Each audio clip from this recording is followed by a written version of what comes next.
Et si je vous disais qu'il vous faut qu'une seule vidéo pour lancer un business rentable en 2025, cette vidéo pourrait bien être le point de départ pour atteindre vos objectifs, qu'il s'agisse de liberté financière, de création d'une entreprise prospère ou tout simplement de changement de vie. Mais attention, ce n'est pas un tutoriel classique. Ici, nous allons explorer des stratégies concrètes et des astuces que peu d'autres connaissent pour réussir dès les 30 prochains jours.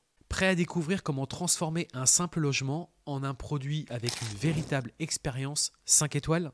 Alors installez-vous confortablement et laissez-moi vous guider pas à pas vers le succès sur Airbnb. Allez, avant de commencer cette vidéo, je vais vous inviter à s'abonner à cette chaîne YouTube. Si vous ne l'avez pas encore fait, abonnez-vous dès maintenant. Vous allez découvrir un petit bouton s'abonner juste en bas. Vous activez la petite clochette, comme ça vous recevez des notifications entre 1 et 2 fois par semaine quand je publie des vidéos sur de l'investissement en bourse, de l'investissement dans l'immobilier, mais aussi et surtout dans l'entrepreneuriat, puisque j'ai obtenu ma liberté financière grâce à 2 business que j'ai pu lancer dans ma ville, qui sont la sous-location professionnelle et immobilière et la conciergerie d'appartements. 2 business où je me suis lancé complètement de zéro, sans apport, sans crédit bancaire, mais surtout avec des résultats rapides. Si toi, tu souhaites toi aussi lancer ces différents business, donc sous-location professionnelle, conciergerie d'appartement et maintenant aussi la micro-conciergerie, eh bien sache que je t'ai préparé des formations totalement gratuites qui sont disponibles dans cette partie description. Tu déroules, tu récupères ces formations gratuites, je t'explique tout pas à pas et à l'issue de ces formations, eh bien tu pourras me rejoindre lors d'un webinaire gratuit où je serai en live et où tu me pourras poser toutes tes questions. Alors déjà, avant de commencer, je voudrais te rassurer, il y a toujours possibilité de faire du business sur Airbnb. Puisque tu le verras, la législation, la fiscalité est de plus en plus contraignante, il y a aussi de plus en plus de concurrence, mais justement, déjà je voudrais te rassurer sur le fait qu'on peut toujours faire du business sur Airbnb, soit à travers des investissements IMO, comme je peux faire et peut-être comme tu fais aujourd'hui, soit via des sociétés de sous-location où on n'investisse pas, c'est là on va plutôt louer des appartements et derrière on les remet en exploitation sur Airbnb, que je fais également, et puis aussi le business de la conciergerie, mais ça ne va pas être le sujet aujourd'hui de cette vidéo.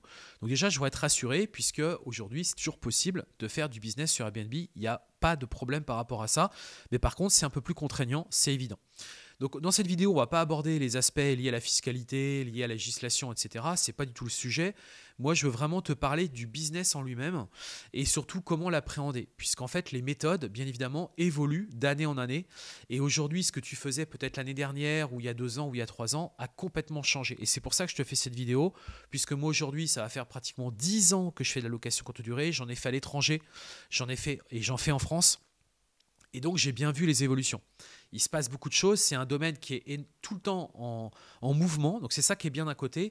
Mais d'un autre côté, c'est vrai que ça peut être aussi une étape difficile pour quelqu'un qui veut se lancer parce que derrière, ou qui n'a pas forcément des bons résultats, parce qu'il va se dire « Waouh, ça m'a l'air vraiment… » Et oui, je te le confirme, c'est de plus en plus professionnel. Et qu'est-ce qu'on entend par professionnel? Parce que tu verras qu'il y a beaucoup de gens qui te disent qu'il faut se professionnaliser, mais en fait, ils ne te donnent pas derrière concrètement les méthodes et ce que tu dois faire concrètement. Moi, je le dis de manière très explicite et détaillée dans mes formations, c'est évident, mais je le partage aussi sur YouTube. Et d'ailleurs, je vais te le partager dans cette vidéo. Je vais t'expliquer, à mon sens, ce que tu dois faire pour 2025 pour vraiment performer sur la plateforme et vraiment tirer ton épingle du jeu. Puisque, encore une fois, je te le dis, aujourd'hui, il y a de plus en plus de concurrence. En France, on a 1 200 000 annonces sur la plateforme Airbnb. Bien évidemment qu'il n'y a pas qu'Airbnb, il y a aussi Booking, il y a aussi d'autres plateformes, mais à mon sens, elles ne sont pas suffisamment représentatives du marché. Et puis, il y a aussi tous ceux qui font de la réservation en direct, et ça, on y viendra bien entendu à travers cette vidéo. Donc déjà, première chose, il faut vraiment que tu comprennes qu'aujourd'hui, tu dois construire une marque forte.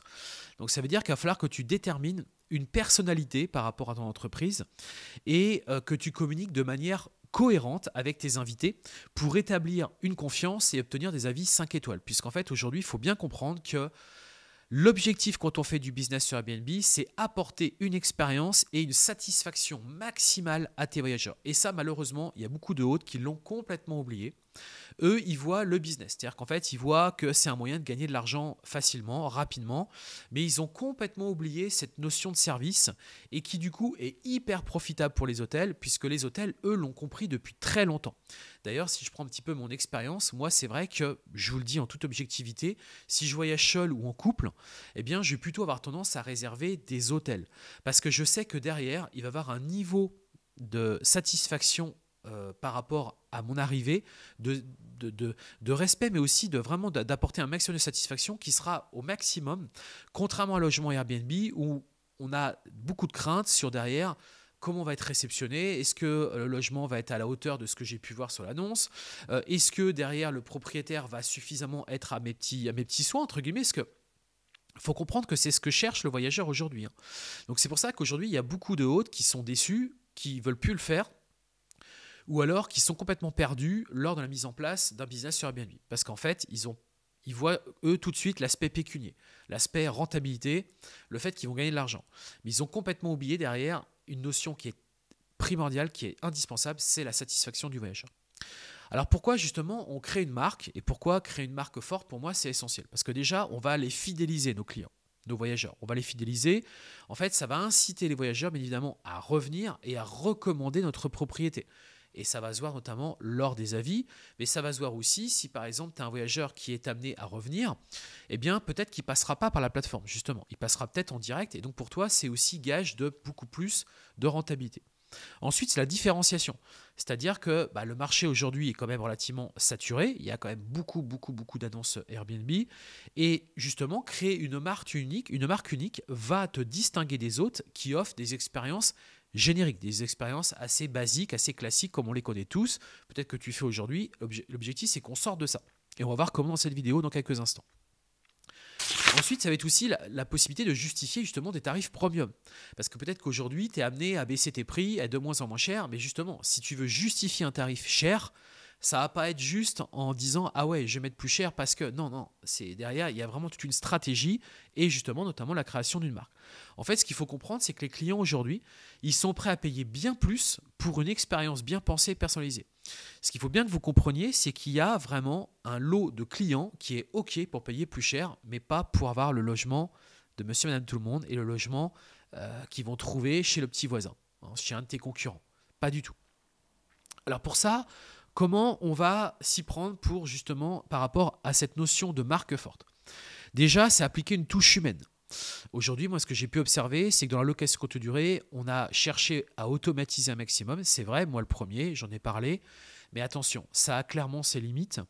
Et aujourd'hui, par exemple, ne serait-ce que le simple fait de répondre à des messages, c'est bien. Mettre en place des messages automatiques, c'est bien. Mettre en place des chatbots, c'est très bien, bien évidemment. Il faut le faire.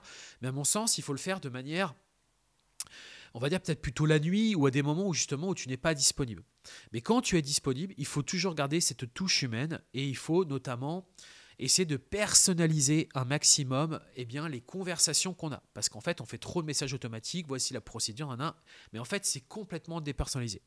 Et ça, c'est clairement ce qui peut faire la différence avec tes concurrents. Donc par exemple, ça va être, quand tu parles à tes voyageurs, c'est mentionner le nom. Alors sur Airbnb, en plus, on a la possibilité de récupérer la variable, mais c'est vraiment le jouer au maximum. C'est vraiment jouer avec le prénom au maximum. Ça va être aussi, pourquoi pas, ajouter des petites suggestions locales adaptées à leur goût, mais aussi adaptées aussi à leur profil. C'est vraiment trouver le petit détail, le petit truc qui fait que la personne comprenne que ce n'est pas un message automatique, c'est bien toi qui as envoyé un message et que derrière, il y a vraiment cette notion humaine entre les rapports. Ça va être aussi, à mon sens, et ça je l'ai dit déjà plusieurs fois, ça va être de laisser par exemple un petit mot écrit de ta main lors de son arrivée. Bienvenue, les hôtels le font à chaque fois. Alors tu vas me dire, oui c'est normal, ils sont sur place, c'est plus facile. Oui d'accord, mais à un moment donné, si tu veux vraiment créer une expérience et si tu veux vraiment que ton voyageur il soit dans un lieu unique, il faut jouer cette personnalisation. Donc ça va être mettre un petit message d'accueil, il y a plein de méthodes de le faire, ça peut être aussi même à distance, via des écrans, etc. Mais il faut absolument qu'il y ait un petit message d'accueil à ton voyageur personnalisé pour l'accueillir dans les meilleures conditions. Par rapport toujours à la création de la marque, ça va être aussi anticiper la croissance. Pourquoi? Parce que même si tu possèdes peut-être qu'aujourd'hui qu'une seule propriété, en fait, il faut vraiment que tu conçois ta marque comme si tu gérais 10 ou 20 appartements, que tu le réfléchisses comme ça, même si tu n'as que 1 ou 2 logements, il faut l'anticiper le plus tôt possible. Donc ça va permettre de simplifier justement les ajustements lorsque tu vas justement élargir ton activité. Et puis aussi, il faut vraiment que tu vois pour mettre en place des standards. Donc pour ça, ça va être la création de procédures, des guides, pour garantir en fait une qualité constante, peu importe la taille en fait de ton portefeuille d'appartement. Il faut qu'il y ait un standard, c'est-à-dire que chez toi, il y a un standard de nettoyage, il y a un standard d'accueil, il y a un standard dans les services, il y a un standard dans la communication, il y a des standards. Et c'est ça qui fait que ton image et ta marque, tu vas faire une marque forte. Autre chose, ce qu'il faut, toujours par rapport à la création de la marque, on est vraiment toujours dans cette partie-là, c'est engager les clients émotionnellement. Donc pour ça, ça va être essayer de créer une connexion émotionnelle. Donc par exemple, votre marque doit évoquer un sentiment chez les invités. Ils doivent se sentir compris, valorisés et accueillis. Exemple, une marque, par exemple, si tu crées une marque un peu familiale, ça va être par exemple de te concentrer sur des éléments chaleureux comme par exemple des jeux pour enfants ou des conseils pour des activités en famille. Il faut vraiment que tu amènes ta marque vers ça. Ensuite, ça va être aussi l'utilisation de récits. Par exemple, n'hésitez pas à raconter des histoires autour de vos propriétés. Par exemple, mettez en avant l'histoire d'un lieu ou expliquez pourquoi vous avez choisi un design spécifique. Pourquoi vous avez fait ça? Peut-être parce que, je ne sais pas, imaginons, ce sont des meubles type Bali, par exemple. Vous pouvez très bien dire parce que je voyage régulièrement en Asie, à Bali, etc. Et raconter toute cette histoire, c'est super important pour créer un lien émotionnel en fait, entre vous et le séjour. Et d'ailleurs, ça commence par une chose toute bête, c'est déjà quand tu crées ta fiche profil sur Airbnb ou autre, c'est vraiment de raconter ton histoire en fait. Combien je vois de fiches profil qui ne sont pas renseignées ou alors vraiment en mode très basique. Non, il faut vraiment qu'encore une fois, je le redis, il faut que le voyageur ait un lien émotionnel avec toi. C'est super important qu'il y ait une interaction humaine, hein, même si derrière je sais qu'on va automatiser, qu'on va mettre en place de l'IA, etc. C'est évident. Mais il y a ses limites à mon sens et là il faut vraiment être très vigilant sur ça quand tu vas lancer ton business sur Airbnb. On arrive maintenant à la deuxième partie, c'est l'accent sur le design.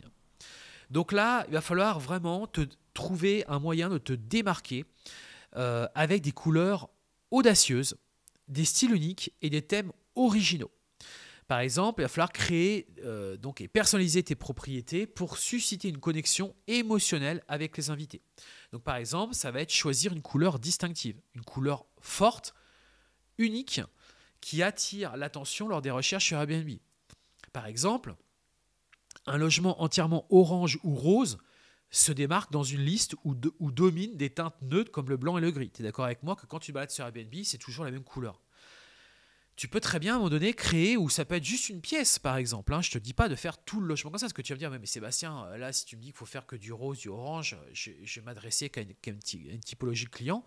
Oui, mais enfin, des fois, je préfère me dire que je m'adresse à une niche, et du coup, je vais monter la valorisation de mon bien, la valeur de la nuitée, plutôt que vouloir faire comme monsieur et madame tout le monde, dans les standards, et au final, je vais être dans le prix moyen.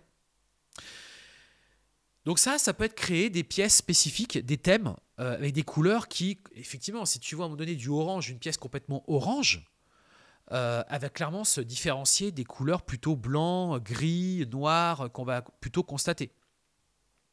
Par exemple, tu as le terracotta, que moi j'aime bien, cette variation de couleurs avec du orange, rouge, noir, etc. Ça, c'est quelque chose qui peut se différencier, parce qu'on a la notion d'orange. Mais ce n'est pas encore un orange suffisamment puissant. Donc il faut que tu arrives à trouver justement des couleurs qui ne soient pas forcément que des couleurs pastel, même si je sais qu'aujourd'hui on est très dans le pastel. Aujourd'hui, il faut aussi que tu trouves un moyen que toi, ton annonce, elle se différencie des autres. Ça peut être peindre des murs dans une chambre avec des couleurs bien spécifiques. Ensuite, ça va être d'adopter un style adapté à ta marque. Donc le style de la propriété doit correspondre aussi à l'identité de ta marque, c'est évident. Par exemple, pour une marque fun, on va opter plutôt pour des meubles qui vont être ludiques et des designs qui vont être colorés. Une marque plutôt sophistiquée peut privilégier un style plutôt moderne pour le coup et épuré, proche par exemple de celui des magazines d'architecture. Ensuite, il va falloir intégrer un thème cohérent.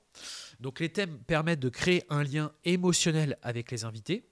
Exemple, une maison par exemple sur le thème de Barbie, un appartement dédié aux pilotes d'aviation ou des designs inspirés de films populaires. C'est pas ce qui manque aujourd'hui.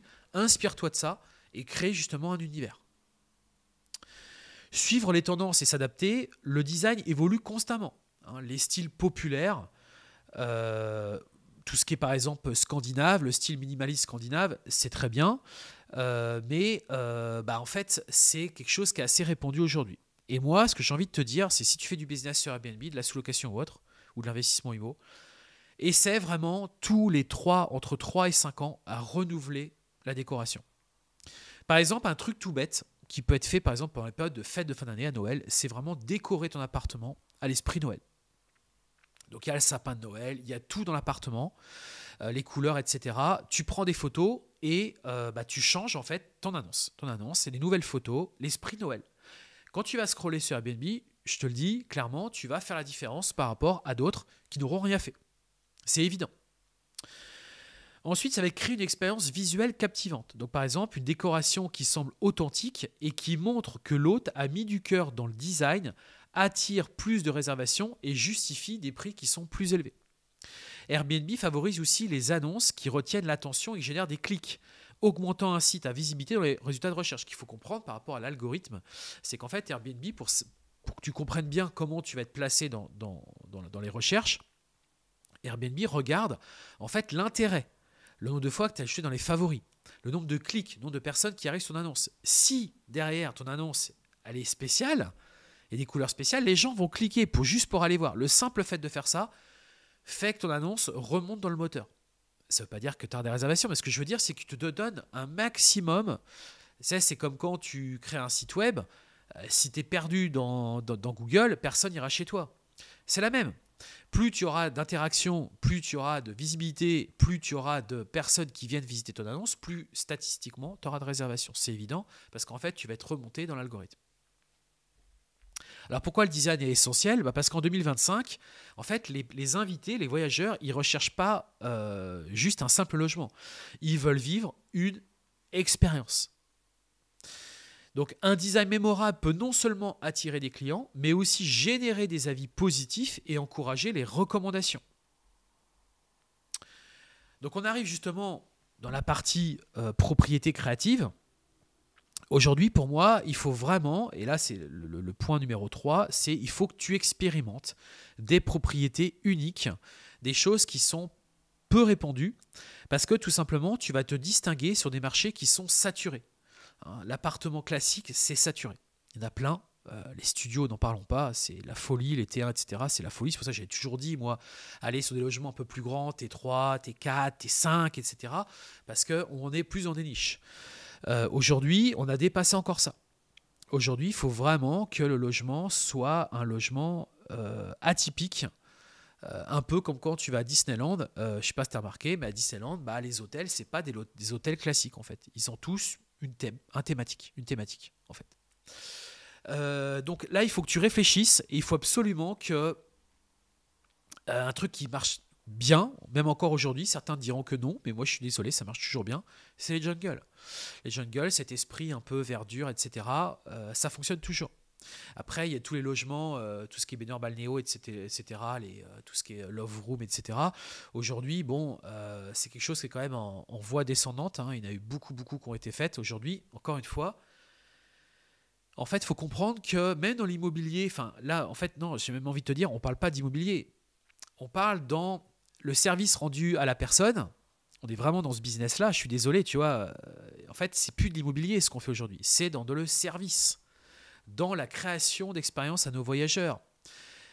C'est pas de l'immobilier qu'on fait aujourd'hui quand on fait du Airbnb. On n'est plus dans le principe de l'immobilier. C'est plus du tout ça en fait. Il faut vraiment que tu sortes ça de ta tête. Eh bien, aujourd'hui, il faut comprendre que les modes changent. Comme dans les fringues, dans tout, les modes, il y a des modes en fait. Et il faut t'adapter aux modes. Il faut que tu l'aies en tête. Donc ça veut dire que tu prévois des budgets pour ça, pour que entre 3 et 5 ans, il y ait une nouvelle décoration qui soit complètement revue et on relance une nouvelle annonce. Tout simplement. On arrive au point numéro 4, c'est le multicanal.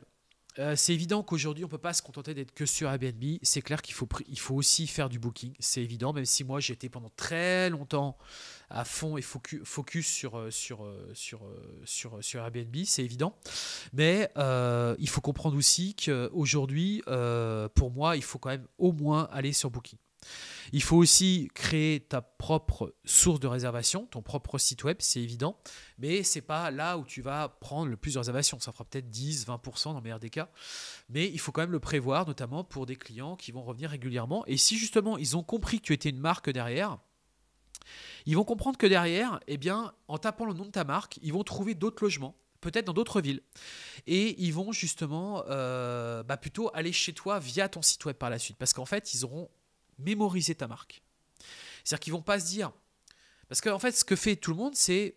J'ai besoin d'un réserve d'appartement, tout le monde dit je vais réserver un Airbnb. Donc naturellement, les gens réservent sur Airbnb.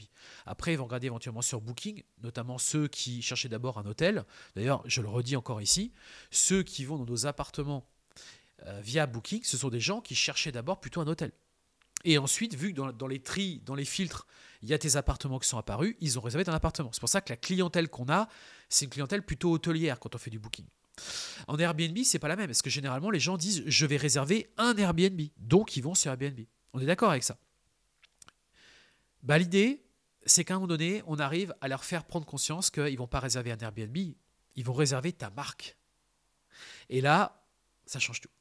Ça change tout parce que là, du coup, tu as vraiment ta propre clientèle, tu vas pouvoir avoir des tarifs premium, et là, tu gères ton business, quoi. Et là, on n'est plus dans l'immobilier, là, on est vraiment dans du business pur, quoi, dans du service aux voyageurs. Ensuite, on arrive à la stratégie de tarification. Donc là, c'est évident aujourd'hui. Enfin, là, j'ai envie de te dire, il n'y a plus le choix. Quand on est en basse saison, essaie de faire des réservations plutôt moyenne durée, des réservations à la quinzaine, au mois, même plus que ça, pour passer tous ces mois difficiles. Donc ça, j'en ai déjà parlé, j'ai déjà fait des vidéos là-dessus. J'ai même dans mes formations mis en place toute une partie sur le revenu management, justement, puisque pour moi, il faut vraiment comprendre que le revenu management, c'est indispensable, encore plus justement dans ces périodes difficiles. Certes, dans les périodes de haute saison, c'est important parce qu'il faut aller chercher la meilleure valeur, c'est évident, on est d'accord.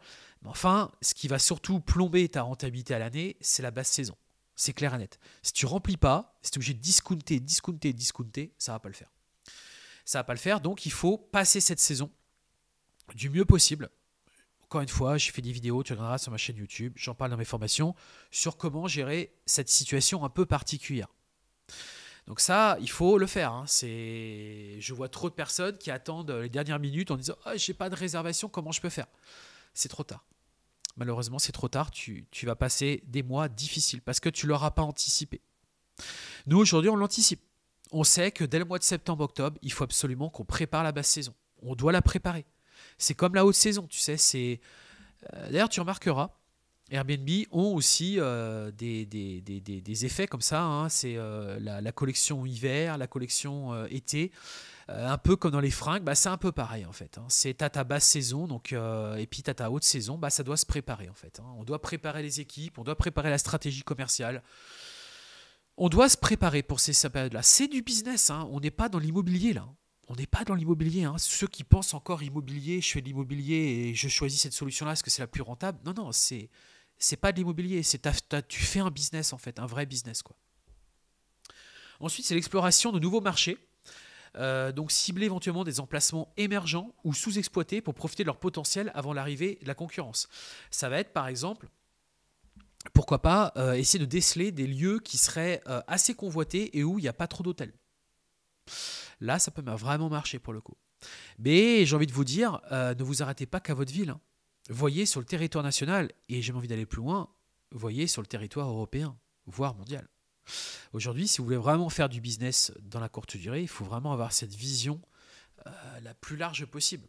Les Américains le savent très bien le faire. Les Américains ils sont capables de traverser tous les États-Unis pour lancer un business. Hein. S'il faut prendre l'avion, ils vont le faire.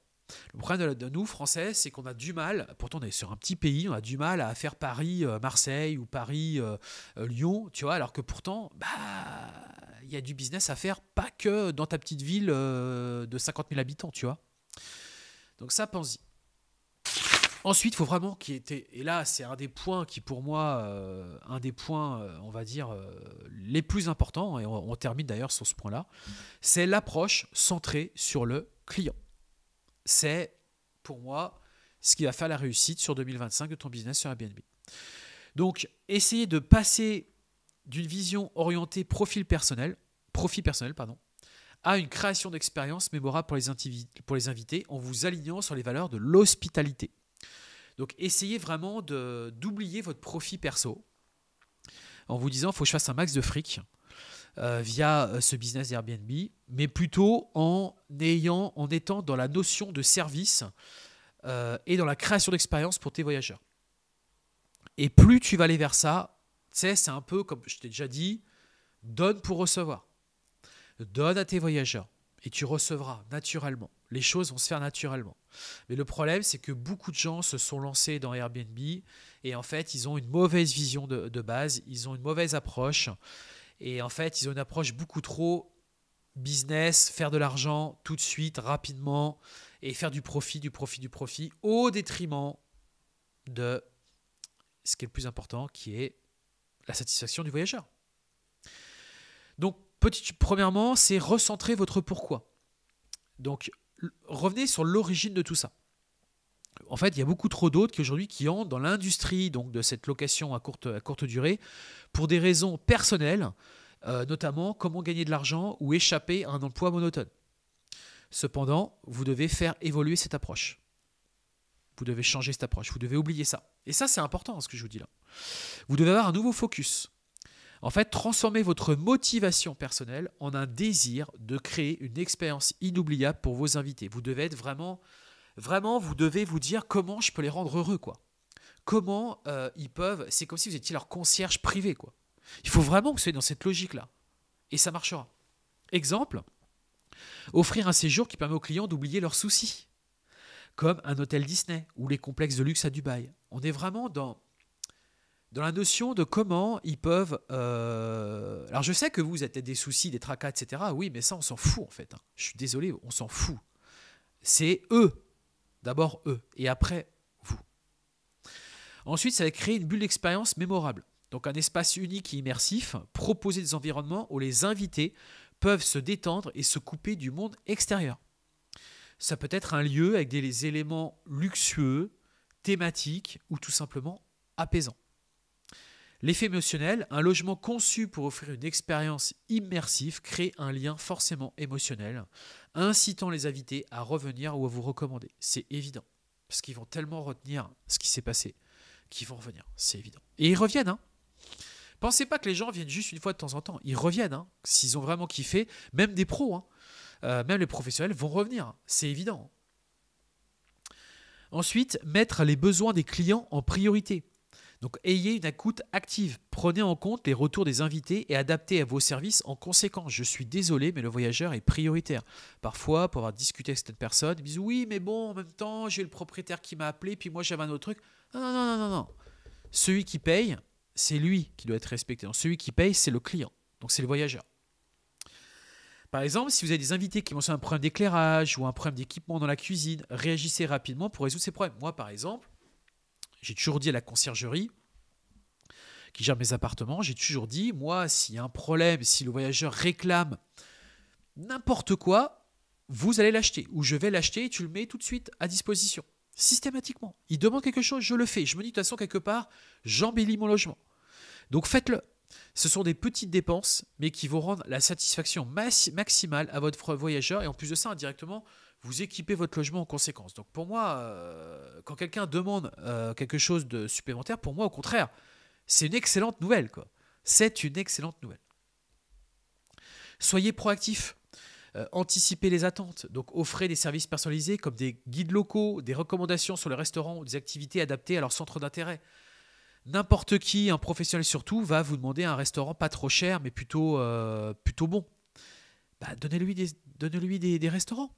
Dites-lui, voilà, tiens, je te conseille là. Donnez une petite recommandation, une petite touche perso. Bonjour, monsieur machin, j'ai vu que c'était pour un voyage professionnel. Sachez que là, c'est plutôt pas mal. Vous allez trouver, puis si vous cherchez des places, allez dans la rue machin derrière. Vous allez trouver, il y a toujours des places le soir vers 18h, 19h. Ayez ces petites attentions. Et je vous jure, ça fait la différence. Attention aux détails, design et confort. Un design soigné est une preuve que vous vous souciez de vos invités. Assurez-vous que tous les aspects du logement, literie, propreté, décoration, reflètent une attention minutieuse. N'hésitez pas aussi à changer les matelas. Je suis désolé, si peut-être que le matelas il a 2-3 ans, vous le changez. Vous en mettez un neuf. Changez le matelas, mettez quelque chose de propre, nouveau. Les extras qui marquent fournissaient des détails personnalisés comme un mot de bienvenue, ça je vous l'ai dit en introduction, des collations gratuites, des bouteilles d'eau ou des produits de bain haut de gamme. Des petites attentions laissent une impression durable. Ça peut être la petite bonbonne de bonbons, ça peut être plein de petits détails comme ça. Gratuit, hein, bien évidemment. Faire face à la concurrence des hôtels. En fait, on a un défi actuel, puisque les nombreux hôtels négligent, de nombreux hôtes négligent l'importance de l'hospitalité, laissant place justement à des services médiocres. Cela profite aux hôtels qui récupèrent les clients insatisfaits, et ils en récupèrent de plus en plus. Donc ça, je suis désolé, je vous le redis, vous avez très certainement aujourd'hui des services médiocres parce qu'en fait, vous avez négligé l'hospitalité. Je vous le dis. Donc en 2025, changez ça absolument.